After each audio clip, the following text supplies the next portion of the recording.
It is an honor and privilege for me to give this presentation at the 11th ASIP conference, which is on a very important theme of pandemic innovation and Asia.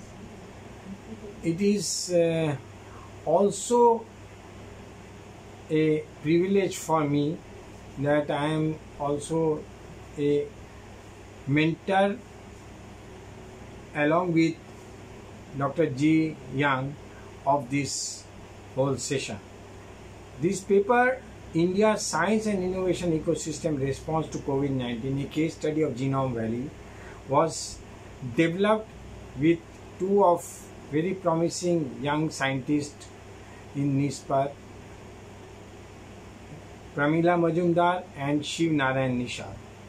This study attempts to look at this important aspect of how India responded to this COVID pandemic, and at the same time we find that this response, understanding the response and how the response happened, as well as that the challenges that it faced, are important for the research innovation community at large and has wide implications. The presentation is structured as follows: setting the stage, where we looked at COVID-19, a global challenge and STI response, research motivation and objective. In this we look at the theoretical perspective in which the study is embedded, the methodology which we did, and the key findings of the study and the key learning and implications from the study. As you know, the world is facing an unprecedented health crisis due to COVID-19 pandemic. Despite various measures adopted to stop the spread of COVID-19 like quarantine, lockdown, etc., the number of infected cases has continued to increase significantly. This has created an extraordinary pressure on the healthcare system globally in different countries and created adverse socio-economic impacts in many countries, including advanced OECD countries. This situation demanded a global coordinated action to bring out a drug vaccine within the shortest possible time, create production capacity that can handle large volumes of production, and develop an effective global supply chain. It also called for synergizing the efforts of each country. One of the key challenges was also to uncover the causation of the disease, the way it targets the human body and draws leads from scientific research for drug vaccine development. Pharmaceutical firms are actively engaged with university research institute, as we see, and are linking with manufacturers to develop various types of safety kits, protocols, bring the vaccine drug to the market quickly. Strong multilateral initiatives, support from foundation and public-private partnership agreements are observed in this whole research manufacturing supply chain. Effectively harnessing the knowledge of experts, focused research innovation and policy suggestions has helped to address some of the critical aspects and prepare for future crises. There is also in fragility in terms of how this can be translated into science and into this science and technology infrastructure, into more efficient public health solutions, which were demonstrated. But at the same time, there were many promises which tried to address this type of fragility. Research motive was driven by India as an important player in the whole global innovation and particularly in generic drug market, and also has become an important and one of the largest producer of vaccine globally. Its value exports is estimated to be at around 15 billion USD.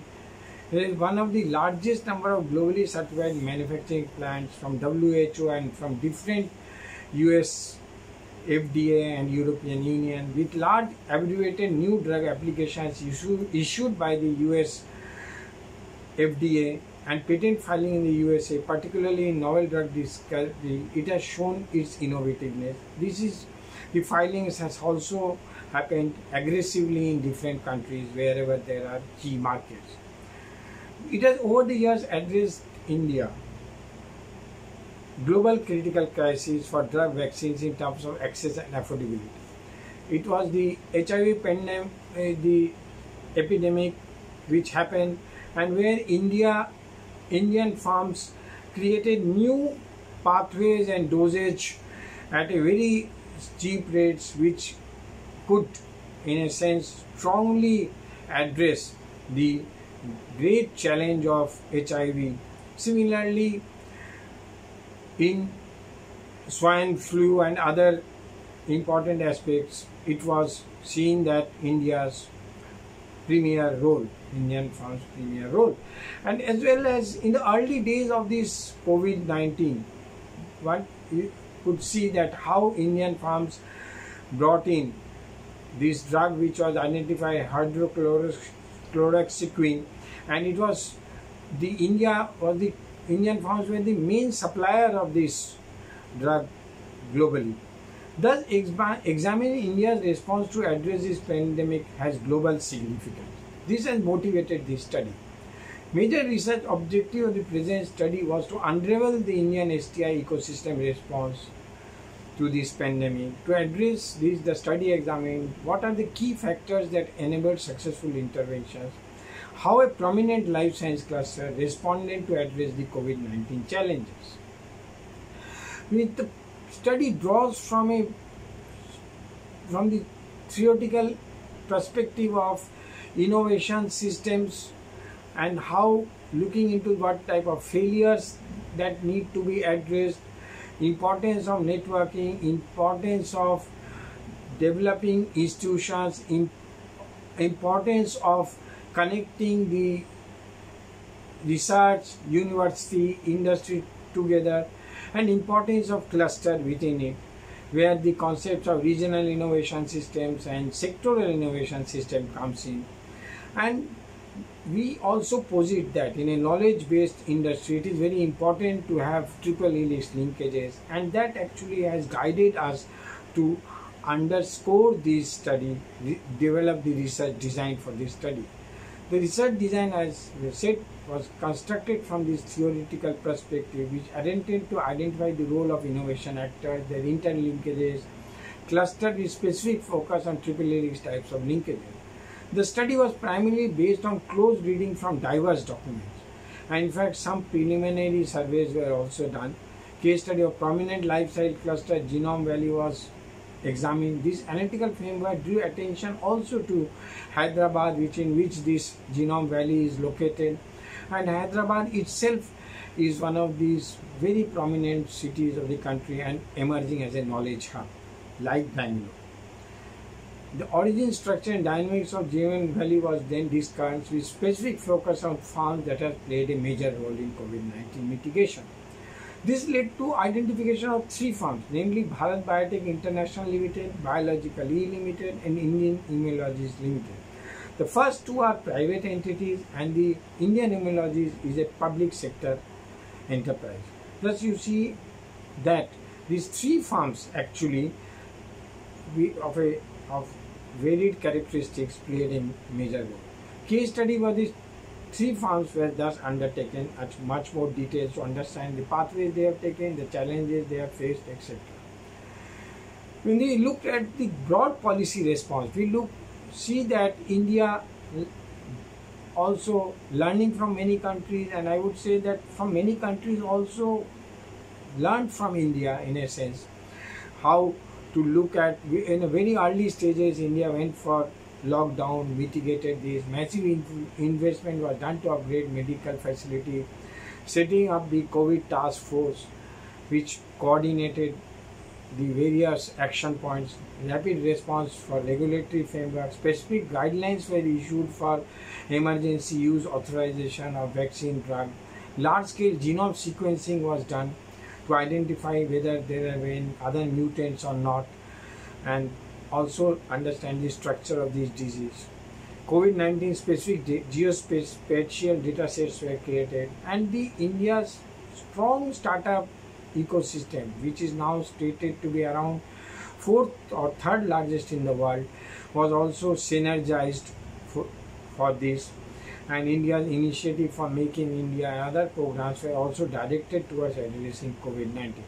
Mobile applications and digital ecosystems were strengthened, and various type of economic measures were done with a specific focus on poor persons were suffering the most.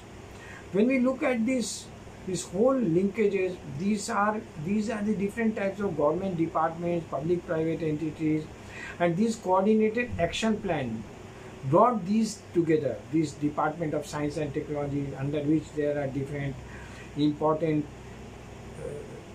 units like incubation units, like the funding aspects. Similarly, Department of Biotechnology, which has BIREC, the Biotechnology Industry Research Association, Indian Council of Medical Research, Ministry of Electronics and Information, and also various other ministries and various other action points, Council of Scientific and Industrial Research, IITs and all. They were all put together as a much more coordinated mechanism which was created. One of the key players was the Department of Biotechnology, which through its BIREC, a public sector enterprise set up by DBT, is translating many of its initiatives. The support of DBT BIREC was visible across the whole innovation value chain, and it was actually on one hand supporting the major government program, on the other hand it had its own specific programs like National Biopharma Mission, and similarly to BIREC, ICMR, DST were involved in providing support systems and also directly participating, which when you look at the case studies it will be revealed. CSIR, with its chain of 37 laboratories, provided lead through research for drug vaccine development and had developed testing kits, coordinated national initiatives on genome sequencing and support to the innovation process through direct involvement. Indian Institutes of Technologies, IITs, which are a premier engineering institute in the country, was actively involved in engineering design, testing, product development, and developed also specific instruments and transferred that. So in a sense, we see that various university and research institutions through DBT, BIREC, ICMR support have developed various types of devices like mechanical ventilators, self-sanitizing gloves, PPE kits, those which are critically required. Coming into more specific, one could see that there was an urgent demand for creating PPE kits and protective masks. India has a huge shortfall and there was also actually not able to export it from other countries because everyone was confronted with these requirements of these types of instruments, aspects, these types of devices, protocols. So herein we see that a very interesting sort of government's major role of bringing in together the two research laboratories to develop the protocols, safety protocols, the protocol for manufacturing, then active support was taken to see that how it links to the whole manufacturing and commercialization.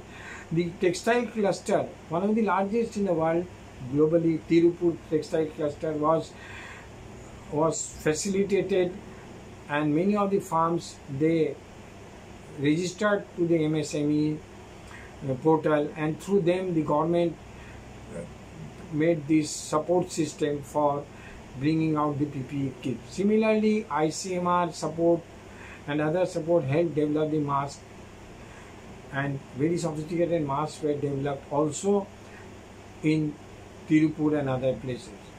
And when you look at it, there have been various institutes also involved in this whole process, and in the end of this, not only India was able to address this shortfall, it is now the second largest producer and exporter of PPE kit, and almost 30% of the N95 mask, the most sought after mask and the most important to address this for the health workers are now being exported. Addressing acute shortage of life-saving medical equipment required the critically ill patient like oxygen concentrator, ventilators and antigen testing kits globally.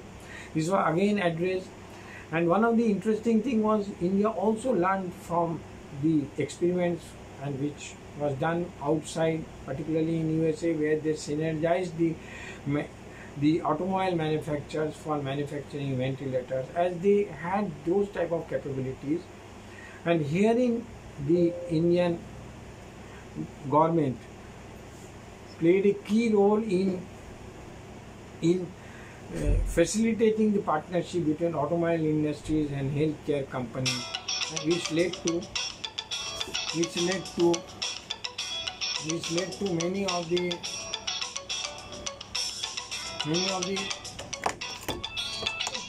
the farms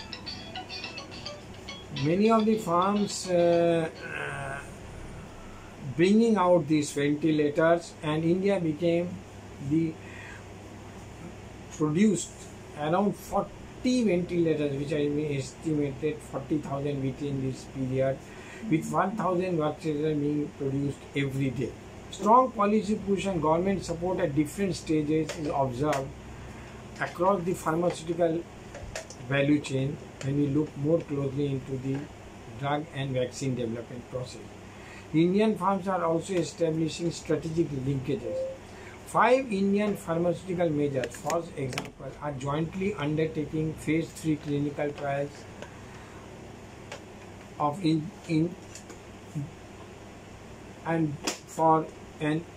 particular drug, which is a repurposed drug and which has been found to be effective during this in the laboratory stage. Similarly, many type of foundations and global alliances could be seen, which is playing a important role in the whole vaccine and drug development process. As I was saying that the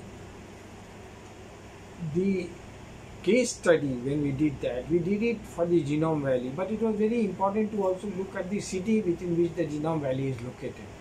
It is located in Hyderabad, a knowledge city, and this city is one of the very important cities in the country, and as an industrial city, and also it is emerging as a knowledge city.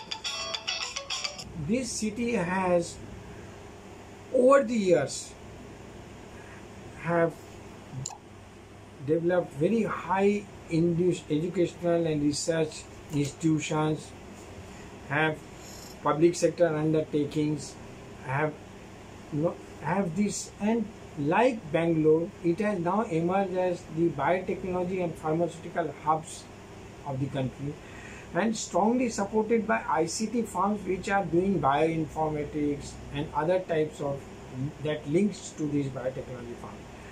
And you see that new clusters are developed, one Genome Valley which is specific to this drug development, vaccine development, and high-tech city which has these healthcare and biotechnology firms. It is also supported by the strong policy of the government, of the central government, and also state-specific policy of ICT policy, Telangana Innovation Policy 2016, then T-Hub, which is creating a startup linkage system for the state, so that all the startups can connect together to each other. The Genome Valley, as you say, that it is India's first organized life science cluster. It was developed in the year 1999 and developed through public-private partnerships. Genome Valley has emerged as a hub for vaccine and blood drug. The cluster has over 200 life science companies, and some of the major firms which has their own story in themselves, like Shanta Biotech, which actually developed the first hepatitis and HIV drugs like that, Bharat Biotech, Indian Immunologies, Gibbon, and many multinational firms. 65% of the domestic supplies in India and exports are through this Genome Valley. And US Pharmacopoeia has also set up a facility in Genome Valley. Genome Valley is well connected with other knowledge institutions. Both my co-authors had been very extensively looked at this Genome Valley, and where we did the further type of studies after their initial important linkages which they developed. As you look at Genome Valley evolution, you can see that these are the different types of farms, and you can get a glimpse from this that how these different types of farms are there within this whole Genome Valley. So, which gives you an idea of how the vibrancy of this whole Genome Valley is. This again shows in a sense the location of the farms and the different farms which are there, the specific farms which are there in this Genome Valley, which have been categorized under different subheadings. And you say that it is strategically connected to the high-tech city which I have said, and also government has created specialized facilities for vaccine shipment, keeping in view that this Hyderabad has emerged as a biotechnology pharmaceutical hub, and Genome Valley is also strongly connected to that, and also to all the other R&D institutions. When we look at these 3 case studies much more in detail, we see that they have over the years developed through the founders who were themselves had strong degrees in PhD degrees in USA, as well as they had worked on this pharmaceutical area, and then they became entrepreneurs and opened these things, this farm, and they have these different types of achievements over the years. They have got also supported by government through various programs, and different agencies like in Korean Food and Drug Administration had approved them, and the different companies, they have become one of the important supply for the WHO also. When we look at one of the most important aspect of Covaxin which was developed, and is India's first indigenous vaccine development, and which has shown very high efficacy, and through this Covaxin, India along with the other drug which had come through Pfizer to AstraZeneca Oxford drug which had come and which is being produced by Serum Institute of India, the largest producer of vaccine in the world. And this also came through that linkage of the Oxford Zeneca, and this farm is in Pune. But on the other hand, this Covaxin together with that AstraZeneca vaccine and Covaxin became the mainstay of India's vaccine program, and around 900 million or so have been given the first vaccination, and it is estimated that around 300 million have been given the second vaccination, and Covaxin has been exported to 11 countries also.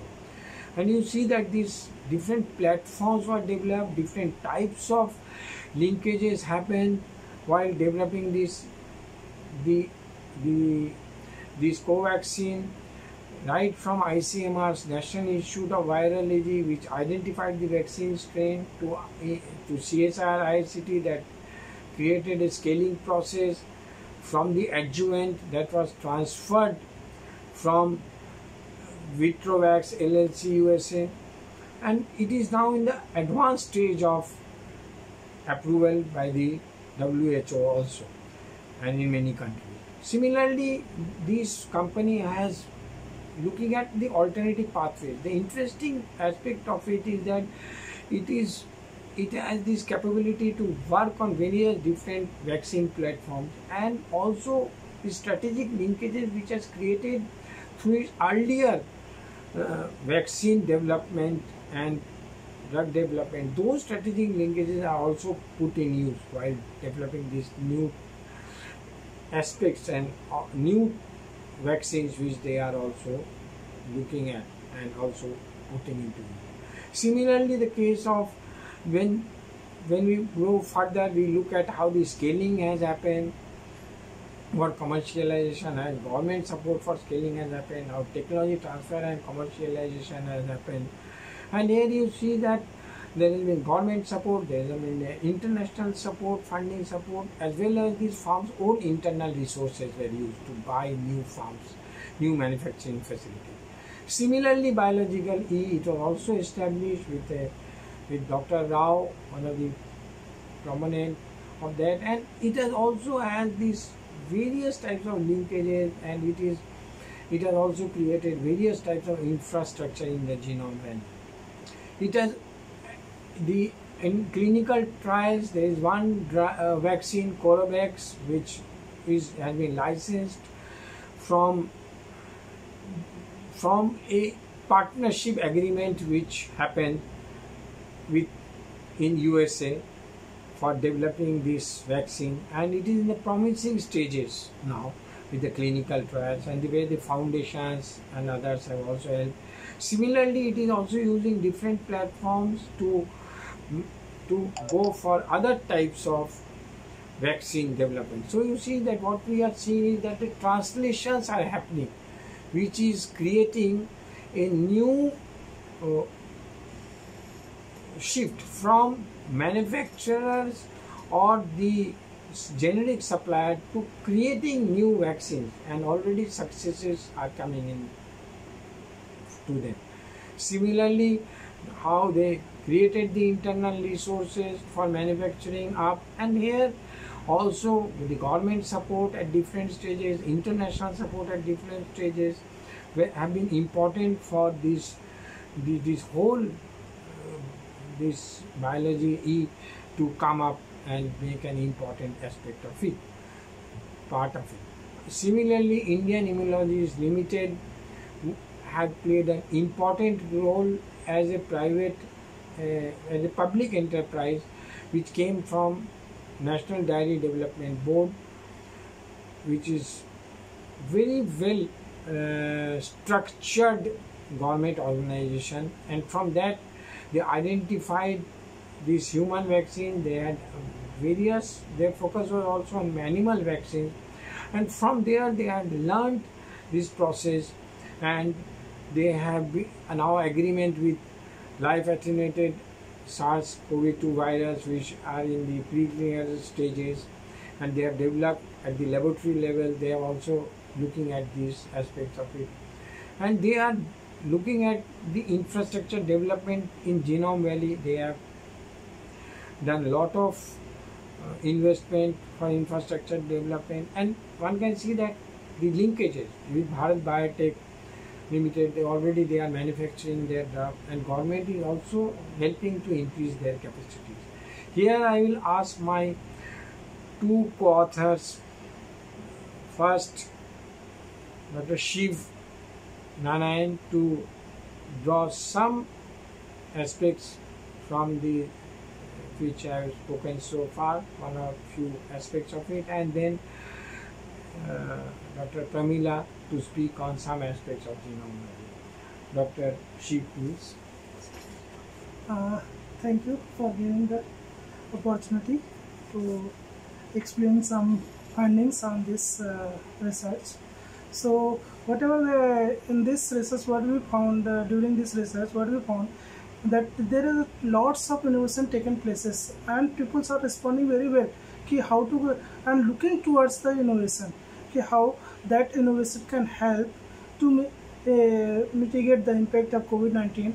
Everybody was looking towards the STI and ecosystem, that how this system can provide the in terms of vaccines, in terms of PPE kit, in terms of mask and other medical equipments. So that we found how it is taken place during this pandemic, and also as pandemic rises, the demand of innovation and STI responses also increases. And there is only one thing, important thing, that there was no too much time, that the solutions needed in very quicker we can say very short span of time, and that in that terms the ecosystem has responded very well, that presented that innovations and all those things in terms of the AV, so that it is captured and it is demonstrated very well. Thank you, Dr. Shiv. What I would like to add from the study is, although we have seen that from the case studies that there were so many linkages that were already established, and there were new linkages that were established during the vaccine development for COVID-19. But another aspect is that the Genome Valley already has over the period of time so many foreign entities, so many MNCs that came and established themselves in Genome Valley.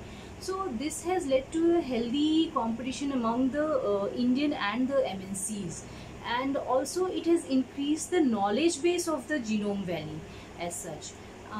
Over the year of time, we have seen that in addition to the competition, there has been a transfer of the knowledge among these firms, and the output of the knowledge transfer has at times been visible explicitly, but at times it was not so visible apparently. So with that, I will conclude about the Genome Valley.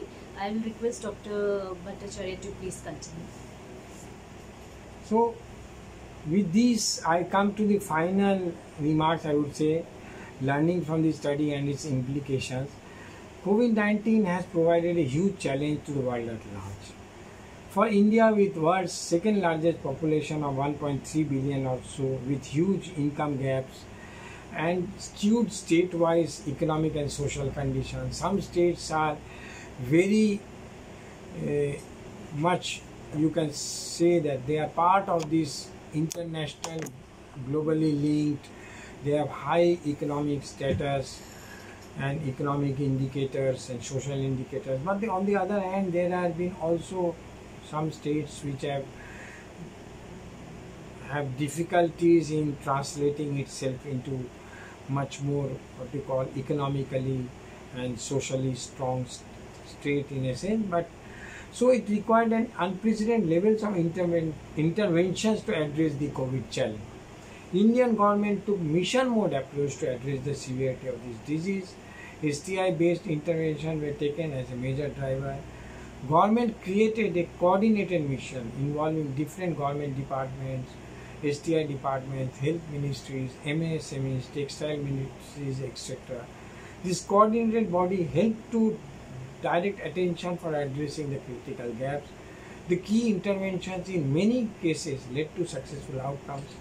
Study highlights that innovation and partnership developed between Indian firms and research organizations with government playing an enabling role that made a significant impact within a short time. Developing regulatory guidelines for PPE kits, facilitating SMEs, helped in producing large volumes of PPE kits. From shortage of PPE kits, it led to India emerging as the second largest producer of it. Similarly, government helped forge a relationship between manufacturers of ventilators, developing large-scale genome sequencing and development of testing kits. The study underscores that the three firms, when we looked at the case studies, have developed capability and capacity to strengthen its vaccine research and translation over a period of time, and have an impressive portfolio of vaccines and have many strategic linkages which became important when they could take this entrepreneurial risk for developing this COVID-19. The presence in Genome Valley also helped in many ways, as my author was highlighting. Many positive outcomes can be observed. First, engineering developed vaccine came out from Bharat Biotech Covaxin. These emerged through various types of strategic linkages. Along with that, they have many promising candidates are also being developed by many of the firms, and these two other firms which we have highlighted. Similarly, we observe the other two firms having promising vaccine development. As we look into this, we see also a lot of promising expectations are coming, and which has actually created a new challenge for the different firms and the other entities which are manufacturing ventilators and other protective kits. So the testing kits, which the co-author was trying to highlight on that aspect. And so this is one aspect where meeting the expectations also requires different types of competencies to handle these types of expectations. On the other hand, the important thing was that the vaccine development takes 15 years or so. When the new timelines were set, within 1.5 years, it is glad to see that not only a few MNCs could take up that challenge, the Indian firms could also take up that challenge, and already they could develop one promising vaccine which is also now in the commercial stage and being vaccination is happening, and the others are also. So Indian firms could also bridge this gap, but also help. We look at Indian research organizations to provide lead to Indian firms, and this lead actually helped them also to develop the candidates. And the competing firms also came together for clinical trials, joint manufacturing.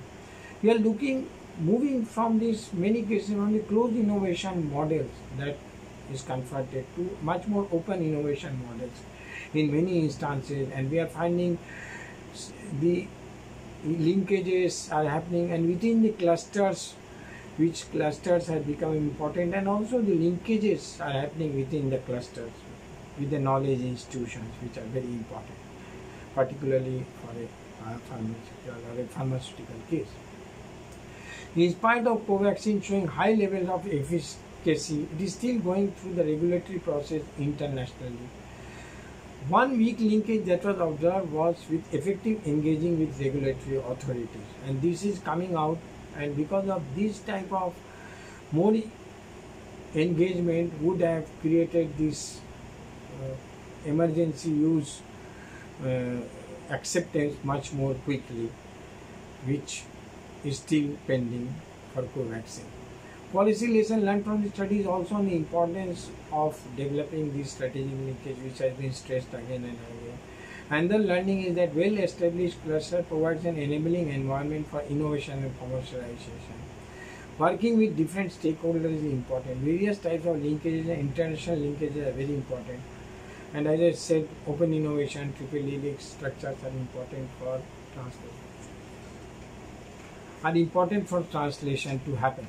So with this, I express my thanks to all of you for patiently listening to us, and with my co-authors, I would like to say thank you, and I invite them also to be part of this. And this is Dr. Shiv, and this is Dr. Pramila, and this is through this we did this study together, and I hope you find this study important in the present context, and I look forward to your comments and suggestions. Thank you so much, and thank you to ASIP for giving us this opportunity to present.